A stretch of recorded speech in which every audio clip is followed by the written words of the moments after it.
ಇನ್ನು ಕೆಂಪೇಗೌಡ ವಿಮಾನ ನಿಲ್ದಾಣದಲ್ಲಿ ತೀವ್ರ ಕಟ್ಟೆಚ್ಚರ ವಹಿಸಲಾಗಿದೆ. ಈಶಾನ್ಯ ವಿಭಾಗದ ಡಿಸಿಪಿ ಸಂಜಿತ್ರಿಂದ ಪರಿಶೀಲನೆ ನಡೆಸಲಾಗ್ತಾ ಇದೆ. ಶ್ವಾನದಳ ಬಾಂಬ್ ನಿಷ್ಕ್ರಿಯ ದಳದಿಂದ ಪರಿಶೀಲನೆ ನಡೆಸಲಾಗ್ತಾ ಇದೆ. ದೇವನಹಳ್ಳಿ ಬಳಿ ಇರುವಂತಹ ಕೆಂಪೇಗೌಡ ಏರ್ಪೋರ್ಟ್, ಬೆಂಗಳೂರು ಗ್ರಾಮಾಂತರ ಜಿಲ್ಲೆ ದೇವನಹಳ್ಳಿ ಪಟ್ಟಣದಲ್ಲಿರುವಂತಹ ಏರ್ಪೋರ್ಟ್ ಏನಿದೆ, ಎಲ್ಲೂ ಕೂಡ ತೀವ್ರ ಕಟ್ಟೆಚ್ಚರ ವಹಿಸಲಾಗಿದೆ.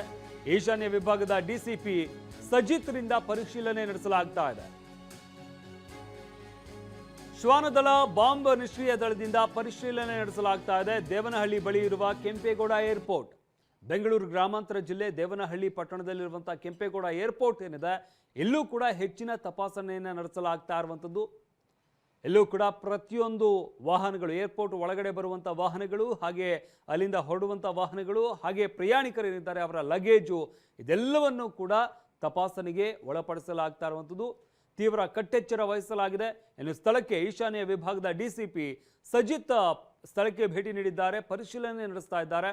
ಶ್ವಾನದಳ, ಬಾಂಬ್ ನಿಷ್ಕ್ರಿಯ ದಳ ಇವರೆಲ್ಲರೂ ಕೂಡ ಸ್ಥಳದಲ್ಲೇ ಬಿಡುಬಿಟ್ಟಿದ್ದಾರೆ, ಅವರು ಕೂಡ ಪರಿಶೀಲನೆ ಮಾಡ್ತಾ ಇದ್ದಾರೆ. ದೇವನಹಳ್ಳಿ ಬಳಿ ಇರುವಂತಹ ಕೆಂಪೇಗೌಡ ಏರ್ಪೋರ್ಟ್, ಬೆಂಗಳೂರು ಗ್ರಾಮಾಂತರ ಜಿಲ್ಲೆ ದೇವನಹಳ್ಳಿ ಪಟ್ಟಣದಲ್ಲಿ ಇರುವಂತಹ ಏರ್ಪೋರ್ಟ್ ಏನಿದೆ, ಈ ಒಂದು ಏರ್ಪೋರ್ಟ್ನಲ್ಲಿ ಶ್ವಾನದಳ, ಬಾಂಬ್ ನಿಷ್ಕ್ರಿಯ ದಳ ಇವರೆಲ್ಲರೂ ಕೂಡ ಈಗಾಗಲೇ ಸ್ಥಳದಲ್ಲೇ ಬಿಡುಬಿಟ್ಟಿದ್ದಾರೆ, ಪರಿಶೀಲನೆ ನಡೆಸ್ತಾ ಇದ್ದಾರೆ. ಹಾಗೆ ಈಶಾನ್ಯ ವಿಭಾಗದ ಡಿಸಿಪಿ ಸಜಿತ್ ಕೂಡ ಸ್ಥಳಕ್ಕೆ ಭೇಟಿ ನೀಡಿದ್ದಾರೆ. ಅವರು ಅಲ್ಲಿನ ಭದ್ರತೆ ಯಾವ ರೀತಿಯಾಗಿ ಇದೆ ಅನ್ನೋದ್ರ ಬಗ್ಗೆ ಈಗಾಗಲೇ ಮಾಹಿತಿಯನ್ನು ಪಡ್ಕೊಂಡಿದ್ದಾರೆ, ಪರಿಶೀಲನೆಯನ್ನ ನಡೆಸಿದ್ದಾರೆ.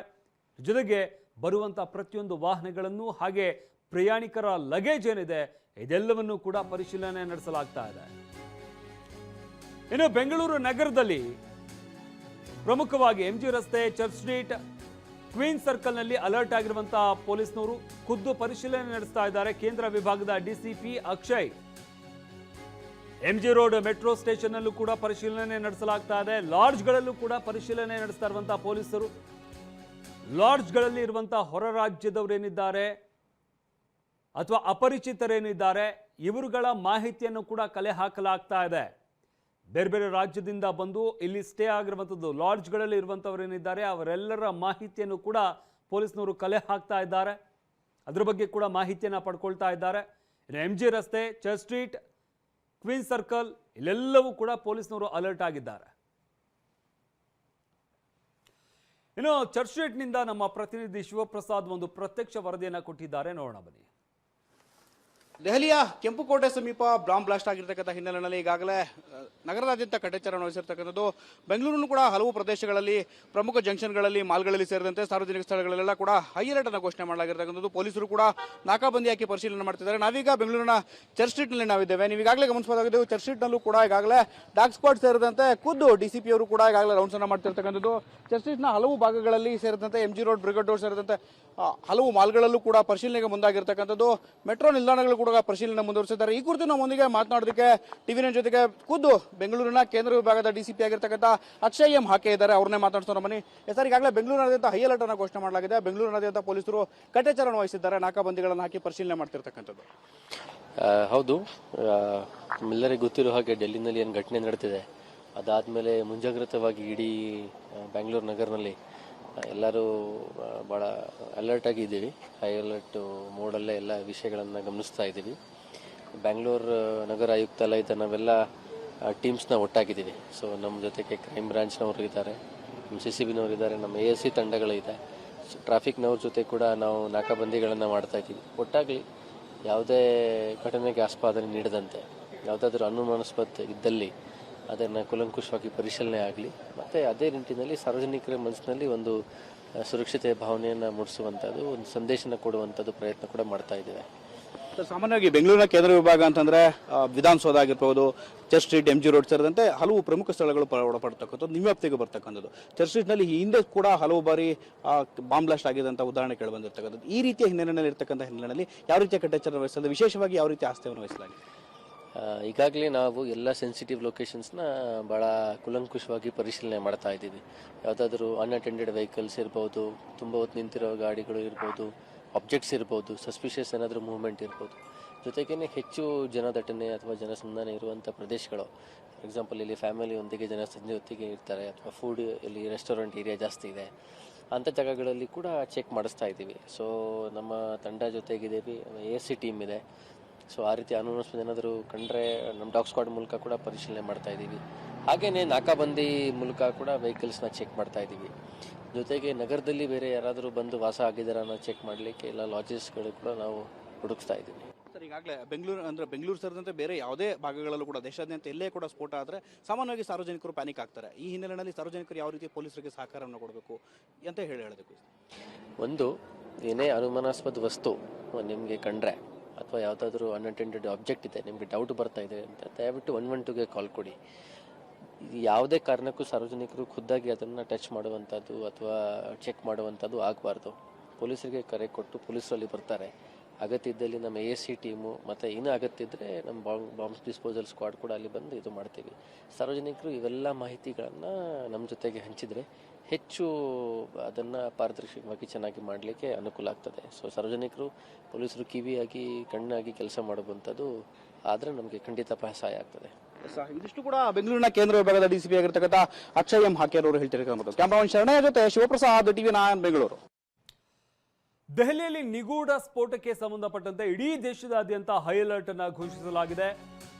CISF ಸೂಚನೆ ಬೆನ್ನಲ್ಲೇ ಹಲವು ರಾಜ್ಯಗಳಲ್ಲಿ ಬಿಗಿ ಭದ್ರತೆಯನ್ನ ಕೈಗೊಳ್ಳಲಾಗಿದೆ. ಕರ್ನಾಟಕ, ಕೇರಳ, ಬಿಹಾರ, ಪಂಜಾಬ್, ಚಂಡೀಗಢ, ಹರಿಯಾಣ, ಉತ್ತರ ಪ್ರದೇಶ ಸೇರಿದಂತೆ ಹಲವು ಕಡೆ ಹೈ ಅಲರ್ಟ್ ಅನ್ನ ನೀಡಲಾಗಿದೆ. ಅದರಲ್ಲೂ ಕೂಡ ಪ್ರಮುಖ ನಗರಗಳು ಕರ್ನಾಟಕ, ಕೇರಳ, ಬಿಹಾರ, ಪಂಜಾಬ್, ಚಂಡೀಗಢ, ಹರಿಯಾಣ, ಉತ್ತರ ಪ್ರದೇಶದ ಪ್ರಮುಖ ನಗರಗಳೇನಿದ್ದಾವೆ ಈ ನಗರಗಳಲ್ಲಿ ಹೈ ಅಲರ್ಟ್ ಅನ್ನ ಘೋಷಿಸಲಾಗಿದೆ. ಈಗಾಗಲೇ ಎಲ್ಲ ಕಡೆ ನಾವು ಕರ್ನಾಟಕದಲ್ಲಿ ನೋಡಿದ್ವಿ, ರಾಜ್ಯದಲ್ಲಿ ಯಾವ ರೀತಿಯಾಗೆಲ್ಲ ಪರಿಶೀಲನೆ ನಡೆಸಲಾಗ್ತಾ ಇದೆ ಅಂತ, ಭದ್ರತೆಯನ್ನು ಹೆಚ್ಚಿಸಲಾಗಿದೆ ಅಂತ, ಅದೇ ರೀತಿಯಾಗಿ ಬೇರೆ ಬೇರೆ ರಾಜ್ಯಗಳಲ್ಲೂ ಕೂಡ ಹೈ ಅಲರ್ಟ್ ಘೋಷಿಸಲಾಗಿದೆ. ಕೇರಳ, ಬಿಹಾರ, ಪಂಜಾಬ್, ಚಂಡೀಗಢ, ಹರಿಯಾಣ, ಉತ್ತರ ಪ್ರದೇಶ ಇಲ್ಲೂ ಕೂಡ ಹೆಚ್ಚಿನ ತಪಾಸಣೆಯನ್ನು ನಡೆಸಲಾಗ್ತಾ ಇದೆ.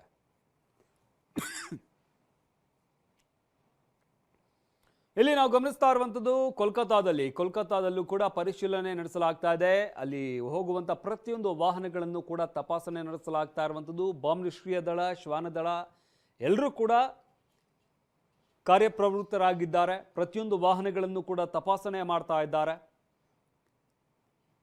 ಕೋಲ್ಕತ್ತಾದಲ್ಲಿ ನಾವು ಗಮನಿಸ್ತಾ ಇದ್ದೀವಿ ಸದ್ಯಕ್ಕೆ ದೃಶ್ಯಾವಳಿಗಳನ್ನು. ಪ್ರತಿಯೊಂದು ವಾಹನಗಳನ್ನು ಕೂಡ ತಪಾಸಣೆ ನಡೆಸಲಾಗ್ತಾ ಇರುವಂಥದ್ದು. ಯಾಕಂದರೆ ಈಗಾಗಲೇ ದೇಶದಾದ್ಯಂತ ಹೈ ಅಲರ್ಟ್ ಸೂಚಿಸಲಾಗಿದೆ. CISF ಸೂಚನೆ ಬೆನ್ನಲ್ಲೇ ಹಲವು ರಾಜ್ಯಗಳಲ್ಲಿ ಬಿಗಿ ಭದ್ರತೆಯನ್ನು ಕೈಗೊಳ್ಳಲಾಗಿದೆ. ಬೇರೆ ಬೇರೆ ಕಡೆ ಯಾವುದೇ ರೀತಿಯಾದಂಥ ಅನಾಹುತ ಆಗದೇ ಇರಲಿ ಅನ್ನೋ ಒಂದು ಕಾರಣಕ್ಕಾಗಿ ಮುಂಜಾಗ್ರತಾ ಕ್ರಮಗಳನ್ನು ತೆಗೆದುಕೊಳ್ಳಲಾಗಿದೆ. ಹಲವು ರಾಜ್ಯಗಳಿಗೆ ಸೂಚನೆ ನೀಡಲಾಗಿದೆ. ಸೂಚನೆ ಬೆನ್ನಲ್ಲೇ ಬಿಗಿ ಭದ್ರತೆಯನ್ನು ಕೈಗೊಳ್ಳಲಾಗಿದೆ. ಕರ್ನಾಟಕದಲ್ಲೂ ಕೂಡ ಈಗಾಗಲೇ ಗಮನಿಸ್ತಾ ಇದ್ದೀವಿ, ಬೆಂಗಳೂರು ಸೇರಿದಂತೆ ಬೇರೆ ಬೇರೆ ಜಿಲ್ಲೆಗಳಲ್ಲೂ ಕೂಡ ಹೆಚ್ಚಿನ ತಪಾಸಣೆ ನಡೆಸಲಾಗ್ತಾ ಇದೆ. ಬೆಂಗಳೂರು, ಹುಬ್ಬಳ್ಳಿ, ಬೆಳಗಾವಿ, ಮೈಸೂರು, ಮಂಗಳೂರು ಈ ರೀತಿಯಾಗಿ ಪ್ರಮುಖ ನಗರಗಳಲ್ಲಿ ಹೆಚ್ಚಿನ ಭದ್ರತೆಯನ್ನು ನಿಯೋಜಿಸಲಾಗಿದೆ. ಹೆಚ್ಚಿನ ತಪಾಸಣೆ ನಡೆಸಲಾಗ್ತಾ ಇದೆ. ಅದೇ ರೀತಿಯಾಗಿ ಬೇರೆ ಬೇರೆ ರಾಜ್ಯಗಳಿಗೂ ಕೂಡ ಸೂಚನೆ ನೀಡಲಾಗಿರುವಂಥದ್ದು. ಅಲ್ಲೂ ಕೂಡ ಪ್ರತಿಯೊಂದು ವಾಹನಗಳ ತಪಾಸಣೆ ನಡೆಸಲಾಗ್ತಾ ಇದೆ. ಏಕೆಂದರೆ ದೆಹಲಿಯಲ್ಲೇ ಆದಂಥ ಸ್ಫೋಟ ಏನಿದೆ, ಈ ಸ್ಫೋಟಕ್ಕೆ ಸಂಬಂಧಪಟ್ಟಂತೆ ಎಲ್ಲ ಆಯಾಮದಲ್ಲೂ ಕೂಡ ಈಗಾಗಲೇ ತನಿಖೆಯನ್ನು ನಡೆಸಲಾಗ್ತಾ ಇದೆ.